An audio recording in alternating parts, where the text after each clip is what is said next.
Hello, treasure seekers. Welcome back to Treasure Tales, where every story hides a golden truth and a twist worth keeping. Today's tale is one of clever paws, sneaky plans, and a prank that just might save a village. This is the last prank. Let's begin. In the village of Dimbali, nestled between whispering woods and sapphire rivers, there lived a fox unlike any other.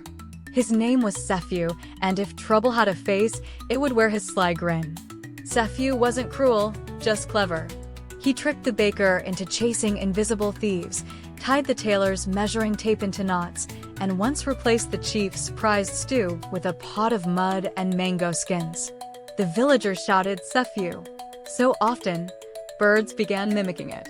But even when they shook their fists, they laughed. For though Sefu's tricks were many, they never truly harmed, just humbled the proud and startled the sleepy. One day, while lounging atop a mango tree, Sefu spotted smoke rising from the horizon. Not the cooking kind, not the festival kind, the trouble kind. Down the winding path came a hyena, tall and scarred, wearing a crooked hat and carrying a sack that twitched and hissed. His name was Mvuvi, and he was a trickster too, but not like Sefu. Mvuvi didn't prank for laughs. He tricked for power. He whispered lies, sold fake potions, and stole from the sick. And now he'd come to Dimbali. He set up a colorful tent near the village square and called it the cleverest show on earth. Curious, the villagers came. Mvuvi sold wishing stones that vanished in water, truth herbs that made you bark like a dog, and bravery bracelets that turned out to be old vines. Sefu watched from a tree, his tail twitching. "This is my turf," he muttered. But when he saw a child cry after trading her real silver bracelet for a fake one, something inside him snapped. Mvuvi had fooled them, but not with fun. With cruelty.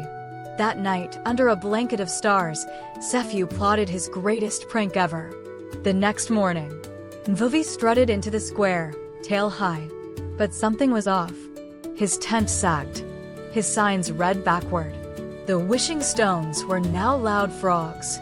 The truth herbs whispered actual secrets about Mvuvi's fake deals. And standing on a fruit crate, holding a wand made of carrots, was Sefu, cloaked in sparkles and a magician's hat. "Welcome," Sefu announced, "to the real cleverest show on earth." The crowd roared with laughter as Mvuvi's face turned pale. But Sefu wasn't done. He challenged Mvuvi to a battle of wits. 3 riddles.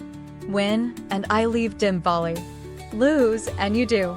Mvuvi sneered. Easy. Riddle 1.